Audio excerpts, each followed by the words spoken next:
Hey everybody, it's Peter, and in this video we're going to look at two kids ATVs. And if you're going to look at kids ATVs, I encourage you to grab some popcorn, grab a drink, watch this entire video, because as much as it's about the vehicles, and it really is, it's about more than that. And I'm going to try to cover some of that in this review of these two KFX 50 and KFX 90s. And we're going to try to go through what you need to pay attention to for kids ATVs, and I'll try to cover that in as much detail as I can. But of course, I won't get to everything. So if you have questions, do me a favor, let me know in the comments below, and then hit subscribe, because I'm filming here at Jim Gilbert's Wheels and Deals, Jim Gilbert's Power Sports, and they give me complete access to their entire vehicle line. And if you have questions that I don't answer in this video, I'd be happy to answer them in the comments in the future, and also to make future videos so you can really see what these are all about, and we can get all the answers that you want out on video. So let's start with a quick review of these and an overview of kids ATVs in general and things that you as a parent may want to know. So if you're a parent thinking about getting your kid an ATV, the first thing you want to be concerned about is price, if you're like me. And price is really a complicated thing. You don't necessarily want to buy the cheapest one. What you want to do is get the best value. And one of the things to remember is, although there are cheaper versions of ATVs for your kids out there, when you're buying into units like these are Kawasaki's, and Kawasaki's have a major advantage over things that are maybe a little bit lower priced. And here's a perfect example. If you buy a lower priced ATV and a part goes on it, and you can't get that part for part of the summer or the rest of the summer, or maybe even at all, suddenly you save some money in buying a unit, and you've actually cost yourself a significant amount of money and time in waiting to get those parts. So one of the nice things about the Kawasaki models is you can get parts. They're readily available at your Kawasaki dealer. There's a network of set part systems that can come in and get there, and it's something to really keep in mind. Another thing when you're looking at cost of things is these things hold their value like crazy. So buying something new puts your kid into a safe, reliable, tested unit that you can also sell for good value. And remember, if it's a no-name brand and all of a sudden maybe that part's not going so great on it, now all of a sudden it's worth nothing. With these things, they're always going to be worth something, and your kids will outgrow these. So it's something to keep in mind that resale value is going to be important, and these really do well. These are both 2023 models, and I want to go through a couple details on just these actual ATVs that may matter to you as a parent, may matter to your kids as well. And then we're going to talk about the overall ownership experience, and that's really the part that I want you to stay tuned for. So let me go through these vehicles first to show you what I think is great about them, and then we'll talk about a little bit more context around them. So the first thing I want to talk about is, yes, I'm too big for this. I'm about 6 feet tall, and these are smaller. This is the 90. This is slightly larger than the 50 over there. But these are an absolute blast to drive. And I mean that genuinely from me, not just from kids, because we just drove the two of these around from the showroom around to the back end here, so we have a little filming bay where we can work in for now. And these things put a smile on both the salesperson's face and my face when we drove them back here, because they're fun, and that really matters. Make sure they're fun, and these really are. But the way they're fun really matters as well. We talk about safety, so I want to point out a couple little things, even just in the suspension here, that make them handle well and help them be comfortable all day for your kid as he's out on them driving. And let's just start with the suspension. We'll work our way back through some of the safety features, and we'll work our way through both models, the 90cc and the 50cc model. So on the right of your screen is the 50cc model, and you can see a little difference in the wheels here. The front wheel is sort of rounded on the 90cc and sort of squared off on the 50cc. And you got to keep in mind that these are all about training your kids to learn to be safe on an ATV as they get older. It's not just about going around, rip around, having fun, but it's a process of getting them ready and stepping them into the world of ATVs, into that Kawasaki family. Now, a couple things make a difference here as well. You can see the springs in here. These things are actually tuned. They're not just thrown together with a spring that holds the weight. They're actually tuned to keep the kids safe. And you can see a variable spring rate in here. What that does is it allows you to have some minor compression over those smaller bumps, and then the larger areas for the larger bumps. It basically sets it up to feel like a larger ATV will feel. So when they start to learn the processes on these ATVs, they're going to understand the feeling and be familiar with it as they move up along the lineup. And you can see that again in little designs like the suspension. There's another couple things that are pretty cool for the 2022 model year. I don't know if you can see it on camera. Let me see if I can take a look there. Yeah, you've got headlights here on the newest one. So they used to have sort of reflectors in here. You've got headlights and taillights. They're LED. So it's kind of cool. And again, you're talking to them about a little extra, how to learn different things. So when you talk about maintenance, hey, are your headlights working? And keep that in mind. The other nice thing about the headlights is you can see if the key was left on. Let's check a few other things out.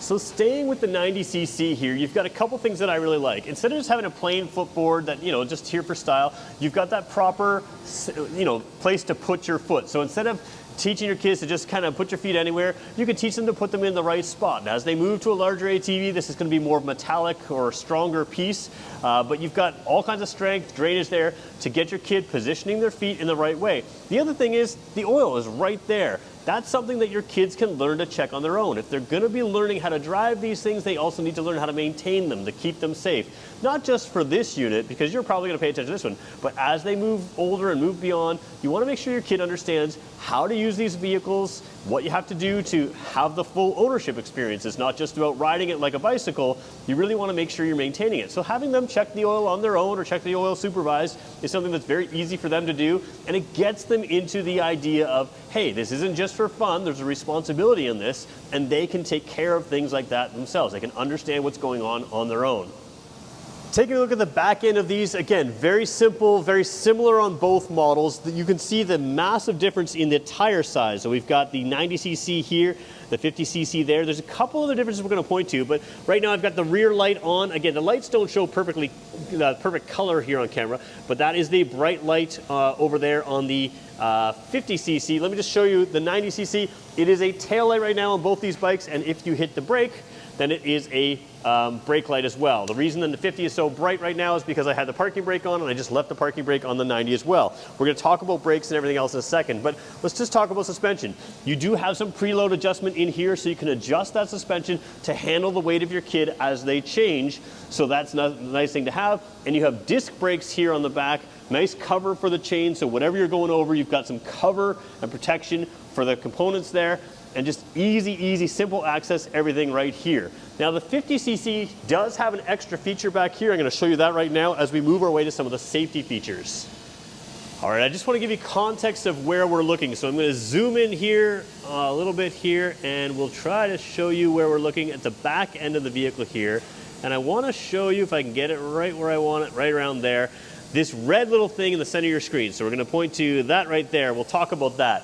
This piece here is essentially an auxiliary kill switch for this unit. So if you were walking behind this unit, you can have it strapped to yourself, and if you pull it, this thing's going to die. It's going to kill it right there. You can also tether it to your child on the 50cc model. The 90cc doesn't have this, but by tethering it to your child, if they were ever to fall off of it, it's not going to keep going on its own or go down, whatever. It's going to turn itself off as well. So a couple little extra safety features. Like I said, you can really govern these down so your kids can learn at quite a young age, but having that rear tether switch where you can sort of undo this strap here and pull that will kill it. It's just a nice thing to have. And like I said, the 50cc has it, the 90cc doesn't, and by the time they move up to a 90, you probably don't need something like that anyways. Let's talk about some of the other safety features and controls on these units as well. So we're looking at the left side control of the 90cc, and this is equipped with a kill switch and an electric start. Now a kill switch is nice because, again, it's something that can teach your child as they're using these vehicles how to control the vehicle. So when you turn it off, you should turn the kill switch off, and they'll know how to do that on their own. Now you do have an electric start on this as well as a kickstart. It is a carbureted vehicle, but it has an automatic choke, so you just press the start button and you should be good to go, no problem. But again, you have that backup kickstart if you want on both of these units, so you can teach them about that as well. Over on the right side handlebar, you have the throttle right here. Now the throttle may not move in its full sweep there, depending on how you have it set. This is how you can sort of limit your children's enthusiasm. You can keep it in a certain level to have a throttle that only goes part way so that you know how fast they're going. And the nice thing is, like I said, because it only moves part way, you can see how you've limited it. So you can tell by just checking with your own hands, have I limited it to where I want to limit it, or am I going to allow them to have full throttle or not? So that is something that is adjustable by tools. You can very simply limit how far that throttle can be pressed, and therefore limit their speed. So nice simple control right there. The other thing you have here on the right-hand side is your parking brake, and it's super simple to use. So I can pull that brake lever in like this, I can press this down like that, and your child will know how to apply the parking brake. Part of learning these units is learning, hey, turn that kill switch off, turn the ignition off, apply the parking brake, those kinds of things. And you can simply do that with your kids. They can learn it on themselves. They can squeeze it easily themselves to release it. So press it down, push the kill switch in, and you're good to, or sorry, the parking brake on, and you're good to go. Simple, simple stuff. So let's talk about using these. Whether it's around the yard, around the farm, or out on the trails, these things are fully capable. They're full Kawasaki's. They can go deep into the woods, deep onto the trail, deep through the mud, and really get moving where you need to. And because they're so lightweight, they don't really get stuck. They're only rear-wheel drive, which makes things simple, but it also makes things fun. It allows them to start to experience the ability to move that back end around when you give it a little extra throttle as they get more used to these things, so they can understand that oversteering feel, help control things, and it really does teach them how to use it. And if it got stuck, one thing that's pretty cool is this is the heavier of the two, the 90cc. It's quite easy to pick up. The 50cc, same thing. You can just kind of move them around. They're fairly lightweight. You can kind of help the kids get stuck or unstuck. All the panels are nice sort of flexible plastic, so even if they were to brush up against a tree or something like that, it's not the end of the world. You've got pretty durable materials here. So really these units are all about learning. In New Brunswick here, you can take courses and you have kids of various ages able to ride on certain size ATVs. So the 50cc is for the youngest of kids. You can move up here to the 90cc to have other kids drive, and they can drive them legally. They can learn to ride them and be safe. And that's really what these units are all about. Graduating them from a safe vehicle into a next vehicle into an adult vehicle, where they can learn the processes, learn the maintenance, learn how they actually handle, not just cheap ones which are, they look cool, but they haven't really been designed to be used the same way these Kawasaki's have.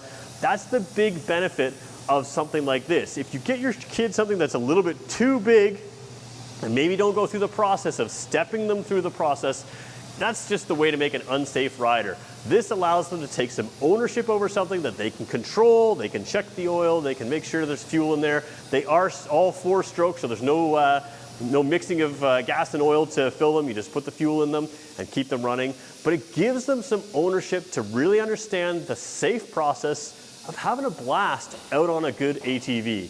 So like I said, the real benefit here, when you buy them new, they hold the resale value. You've got something with quality brakes that hasn't been abused that you can really take on, and you can sell at a very good value. When you get your child into something that's the appropriate size for them, they can start at a young age and learn the safety process. They can learn how to drive them safely through limiting the throttle, through having strong, capable brakes. And if something goes wrong, you've got a dealer network that can really take care of you, that can get the pieces and parts to you to get them back on the trail, and you're not stuck with something that, hey, that part broke and I just can't replace it, and now it's a paperweight in your garage. So these are pretty fun. Let's talk about one final thing. So this final piece is one of those things that I think gets really overlooked, and being here at Jim Gilbert's Wheels and Deals, Jim Gilbert's Power Sports, it really hit home for me, because I'm gonna be honest, when I was researching these, they weren't super exciting for me to do a video on. I don't get to ride them. There's not a whole lot to them.